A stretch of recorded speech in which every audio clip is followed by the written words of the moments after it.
So I was just minding my own business on a Monday morning, getting ready for work. Haven't even had a sip of coffee out of this brand new Tillamook mug that my friend Mandy just gave me yesterday, when I got an Instagram DM from a friend with all exclamation points alerting me to the fact that a trailer for Bridgerton Season 3 Part 2 had officially dropped. Now, I was anticipating this, and then I started to question myself after there was that little teaser at the end of Part 1, which you all so graciously alerted me to, but they never uploaded it. So I was like, are they going to upload this for the general public to continue to entice interest if there are people who haven't tuned into Part 1, keep that PR train going? And now I'm staring at a thumbnail of presumably the beginning of the mirror scene, and I don't really know what to do with that at the beginning of a Monday morning. But I guess we're gonna watch it, and I'll try to collect some semblance of thoughts here, and if I can't, we will reconvene at lunchtime. You see, this is what I get for taking Saturday off and being behind on my June anticipated reads video. So let's jump in to this Bridgerton trailer. Okay, I'm gonna get it here. Dearest gentle reader, last night an carriage. announcement came with great speed. Mother? Oh, we're announcing at the Bridgerton household. I'm delighted for you both. Polin Bridgerton, betrothed to Penelope Featherington. Who needs fresh air when there is fresh gossip? Oh, and every eye in the town, focus on our upcoming nuptials. I've always loved you, Colin. There is nothing. Oh, they're in the church. Being with you. You have not told him, but you always will. Louis, please do not tell him. He will find out. Congratulations. But you must admit it's all rather sudden. I have known her a very long time. But perhaps it all happened rather swiftly. Ah, it's swift because you... Are you going to duel with your own brother? Or They're gonna protect Penelope's honor. Season. It is to truly knowing each other completely. Oh, the engagement ball. Oh, the engagement ball. What are you sort of saying? Have you been writing? Yes, letters. Until he knows the real you, he cannot possibly love you. Colin cannot discover my secret. Whistledown is power. If it's too difficult for you to reveal the truth, I will reveal it to him myself. Is there some secret you will not Oh, the picking up the... Colin, I can take care of myself. Then what good am I to you? While most seasons of our marriage mart follow a pattern, this season is surely a surprise. Your duty is to cater to Mr. Bridgerton's dreams. What about my dreams? Ladies do not have dreams. They have husbands.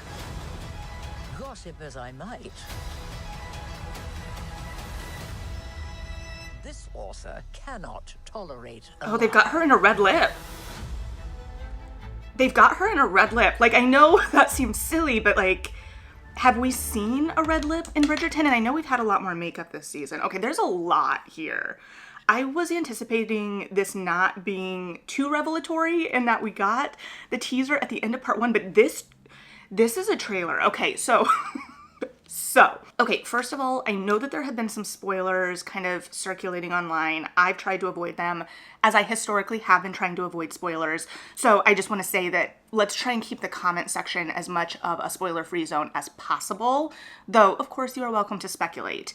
Now, oh, I have so many thoughts. Okay, I think that we are clearly setting up the tension we have been anticipating in this part, and I know that based on our conversations regarding Part 1 and my conversation around stakes in romance, that there have been some people that I don't think is an incorrect kind of read of Part 1 that feel like the stakes weren't as high as in previous seasons. And ideally, we will be digging into that a little bit more in terms of the tropes at play so far in this season with Part 1 and the kind of action so far of Penelope and Colin's relationship and breaking down some of that.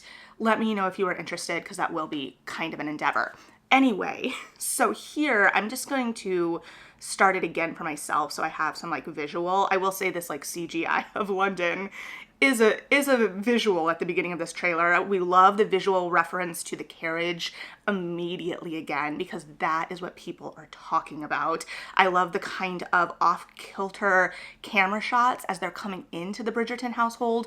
We're establishing that this relationship is starting off on kind of off-kilter footing.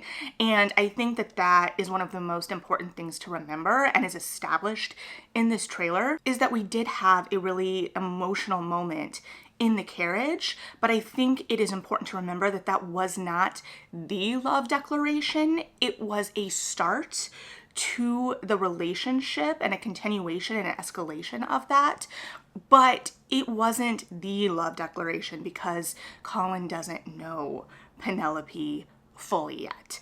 And that is what we are getting at here.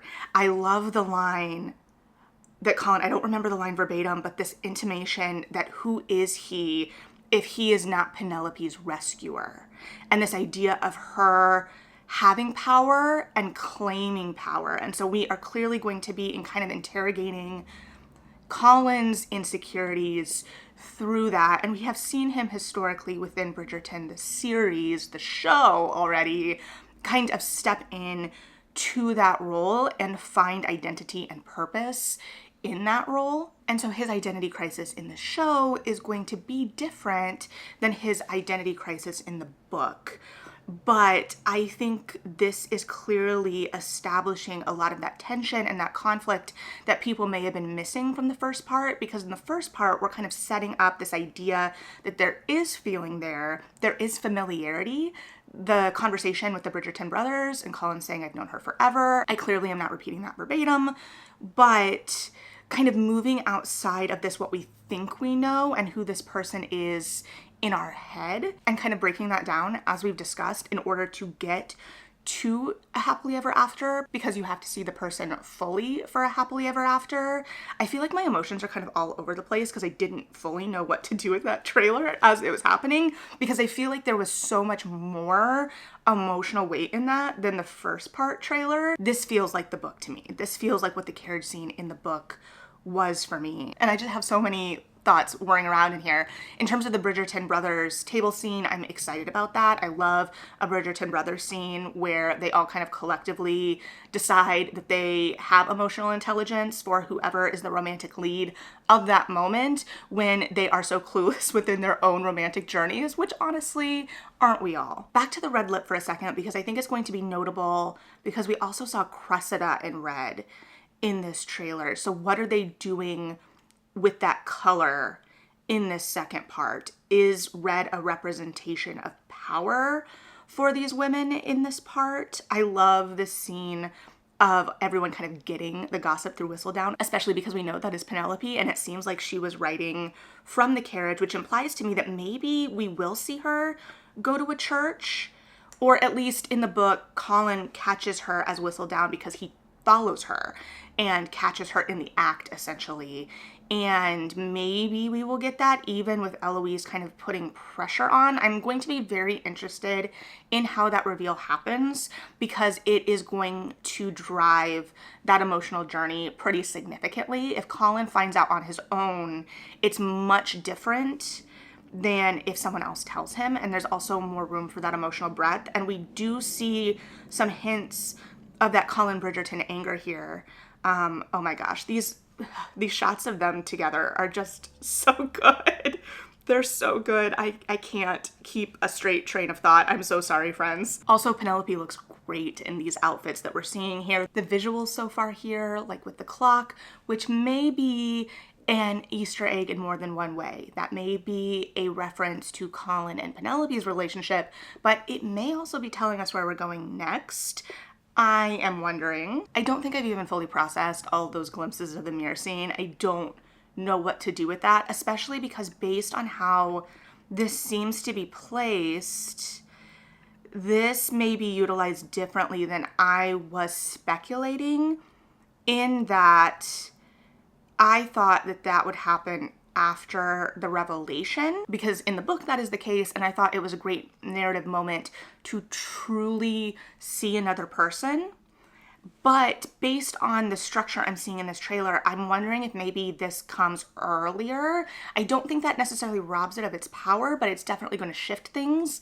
I also want to reconsider it in relation to the Psyche and Eros parallels that have been established, which I really do, depending on how they play out in this second half, want to kind of do an analysis of. If anyone is interested, let me know so I don't do like a full analysis and everyone's like, I do not care. But I am going to be very, very interested, obviously, to see that scene for obvious reasons, but I really am interested in how they fit that in narratively, especially since that scene doesn't exist in actuality in the book. It is a dream, it is a desire, but we don't see it realized, and the realization seems incredibly important to them in this season and how they have talked about it for years at this point, and the way we're seeing everything kind of framed around it. And again, I think it is a really important, striking visual and metaphor, especially in terms of these characters seeing each other as themselves stripped back for the first time.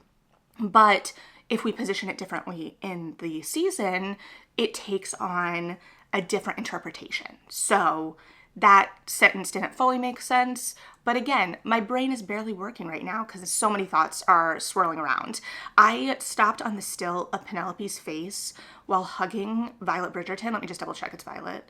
It is. And if you stop on this still, it is heartbreaking. The desire on her face is so clear for the entire family. So that shift is particularly interesting. So the Featherington scene in the book, the carriage scene, puts us directly into the Featherington household. And that is a fan favorite scene way more than the hand cut scene, for sure, involving Colin attempting to ask for Penelope's hand or express that he would like to marry Penelope, and Lady Featherington, Portia in the show, not hearing him, wanting to pair him with her younger daughter Felicity, and the sisters kind of bumbling around in the background with their husbands trying to get Penelope out of the room, and Colin keeps insisting she is with me, she belongs here, not allowing her to be sent off in a very assertive way, which is a great scene, and a scene I personally really love because it's Colin really establishing his care and protectiveness for Penelope in that way. Now, in the book, that protectiveness displays itself in ways that aren't as healthy in other parts, which the show may as well, especially if Colin is really feeling conflicted, which I'm sure he will be, in these feelings of what his purpose is, what his worth is. He had an idea of what his dynamic was with Penelope, and I don't think it was a way that diminishes Penelope's power, but I think it was him enjoying feeling like a protector while still having true feelings for Penelope, but enjoying feeling like he had a purpose in that in some way. I do like that we bring up the writing, talking about the ink on Pen's hands, because that definitely, in addition to Whistledown, obviously, seems to me like we are going to be playing with that plotline of the writing. I don't know why they would include Colin's writing in the first part if they weren't going to explore that, but I like the knowledge that we are going to be digging into that more, because I'm personally really interested in the conflicting emotions there. But back to the drawing room for a second. So if we are moving it from the Featherington household and that kind of acceptance, and that is a moment of kind of triumph for Penelope, but it's also a moment of living vicariously for the reader and getting to hear Colin constantly affirm Penelope and stand up for Penelope in that way. So it's interesting that in the show we're seeming to complicate this need for Colin to stand up for Penelope or to be Penelope's voice in whatever way, when in the book that is such a pivotal scene, and it doesn't feel like he's stealing her voice, but again, it's just this moment of catharsis and kind of triumph as a reader to see the wallflower picked in that moment and declared for so specifically in kind of enemy territory, right? In a household that doesn't fully see Penelope's worth. And so now we're kind of switching it, moving into the Bridgerton household where Penelope wants to belong so badly. That's why it was emphasized in part one, and probably part of the reason they kept that scene and made that scene about the fact that Penelope felt the most comfortable in the Bridgerton household, and this feud of sorts or this separation from Eloise hasn't only hurt her in terms of the breakdown breakdown of that friendship, but it has taken from her a place, her one safe place in many ways, a place where she felt comfortable. She was allowed in the family drawing room in a much more casual manner, and we have seen that in previous seasons. So she had a comfort place, a place of escape in this household, and she felt like she was on the outskirts of this family, and belonging to this family, in addition to her feelings for Colin, clearly means so much to her. And so I love that we have that kind of visualized, even if I'm really sad about the loss of the Featherington parlor scene, and I know many of you who are with me are as well. However, I like that dynamic. I'm interested in that dynamic. I'm willing to see what that's going to show. And I also like this kind of protective glimmer from Anthony in relation to Penelope. We see this in the books, in previous books, as I've mentioned. And if you haven't read The Viscount Who Loved Me, Anthony and Kate's book, there is a moment in the book where Kate really connects with Penelope and Cressida really cuts her down right before a dinner. And Anthony comes over and leads Penelope into dinner and really establishes that Penelope is under the Bridgertons' care and wing. And that is a moment that really shifts Kate's perception of Anthony in the book, and one of the first big moments of that. And so Penelope has always really been central to the kind of Bridgerton story, and it's always been clear that the Bridgertons really care for Penelope. And so I'm excited to get to see some of that care from Anthony in this season, and I hope it translates, because it seems like in that scene so far, to my reading, not having the full thing, Anthony and Benedict are trying to feel Colin out. They're worried for him. They think he's making a rash decision, but they know that this rash decision could really hurt Penelope, who has always been in their kind of sphere. So I'm very, very interested for that.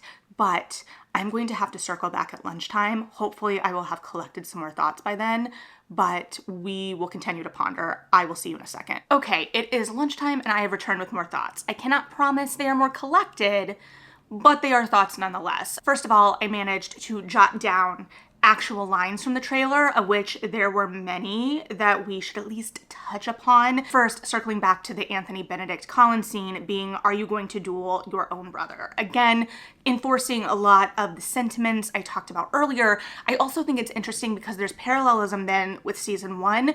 We did see some parallelism with season 1 in part 1. We're seeing the continuation of some of that, which is interesting because in the books, Daphne is the sibling that Colin is closest to. And so even though we won't be seeing Daphne this season, there is still a little bit of that there. And of course, it's like narrative drivers as well, but I just found that really interesting. Additionally, we are starting the trailer out with Julie Andrews speaking for Lady Whistledown. I have been talking since trailer 1 about how I am really interested to see if we are going to see Penelope take on the voice of Lady Whistledown in this season. And so at the start of the season, we're still seeing this kind of separation in identity for Penelope. And granted, we have seen her acting as Lady Whistledown. We saw that last season for sure. We know that she is Lady Whistledown in a way that we didn't until that point in the book. However, there really still is this separation of identity, and I think maybe that was more intentional in the first part so that we could really emphasize that and that conflict in this second part. Now, is this potentially going to make the structure feel a little bit more off-kilter like it does in the book structurally? Potentially, but we'll have to see how it all plays out. Additionally, I kind of want to go back to those off-kilter shots that we kind of mentioned before, because it seems like we definitely have a lot of them. Visually, it looks like they may all be coming from that first episode back, but I'll be really interested to see the camera work of this half in terms of, will we be establishing a new visual language in terms of feeling off-kilter, discombobulated, physically even with the camera work? And would an updated visual language for part 2 further emphasize the fantasy of part 1? I'm very, very interested, obviously, as you can probably tell, in this structural break and what it is doing narratively and how they're utilizing it narratively. There is an opportunity for that break to be a help or a hindrance structurally, and I am just fascinated by it. To circle back to some of the little moments or not little moments in the trailer that caught my eye upon repeat viewings, the little moment between Colin and Penelope where Colin is noting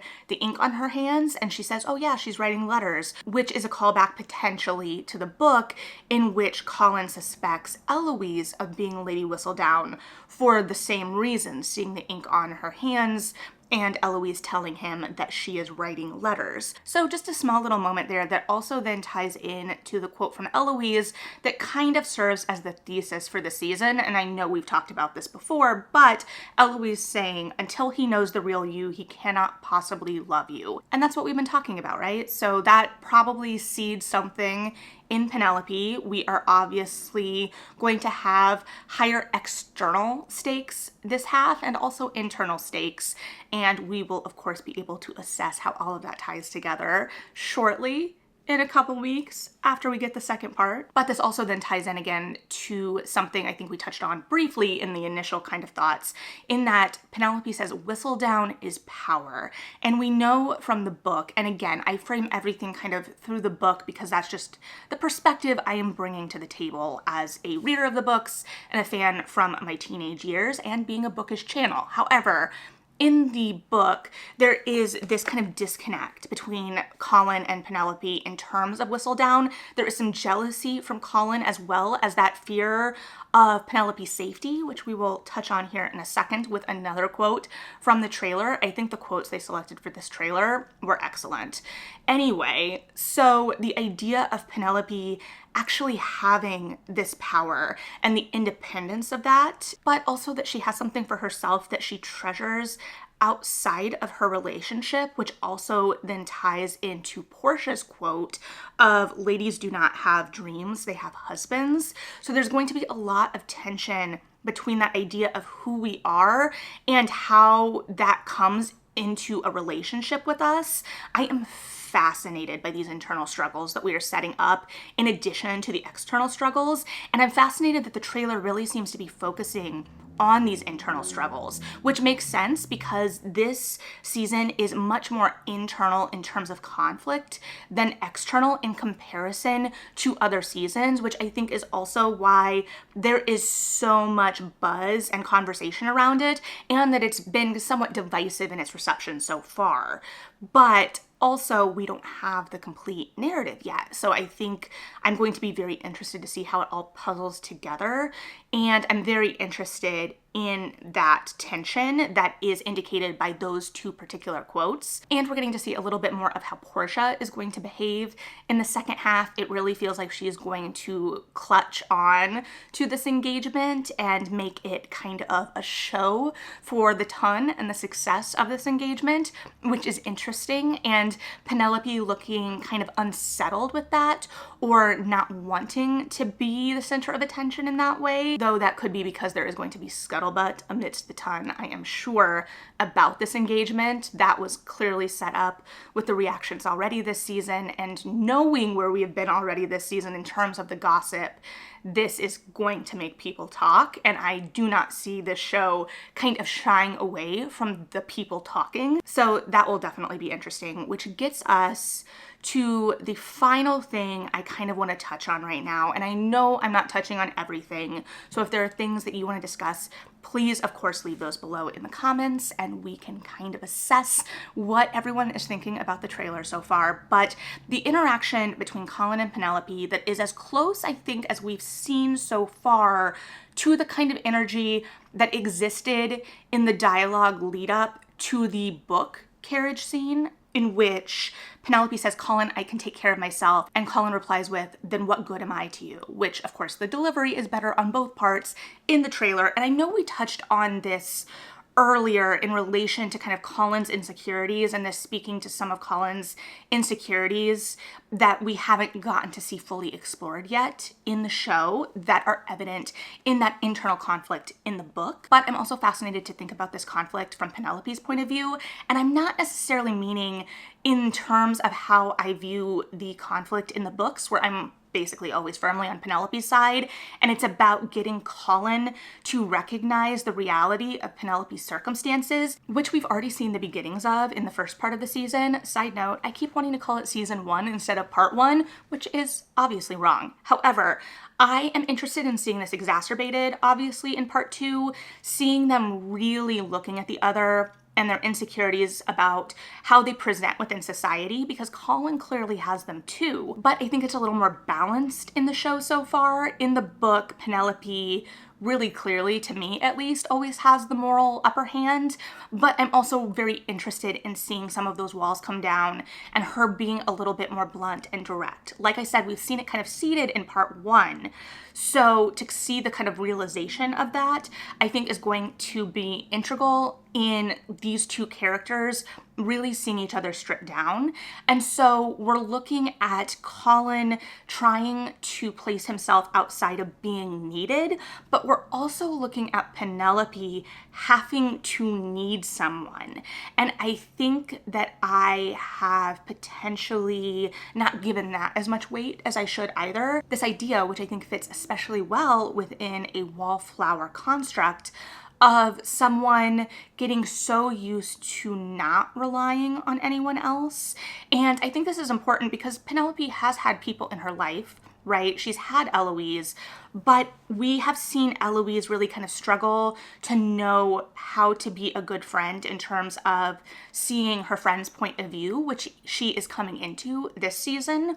But Penelope, has not had anyone to be that for her. She is very isolated in her own home, especially in relation to her worldview and the success she so far has not seen on the marriage mart. And she's obviously been doing Whistledown on her own now. She's obviously sought out allies as well, but it's been a very independent endeavor. But even in terms of someone incredibly romantic like Penelope, it is reckoning what she wants and the realities of a relationship and a partnership in that way with the fierce independence she has gotten used to, and honestly in some ways falls back on as an emotional crutch, which I am not judging her for because I know I'm guilty of it as well.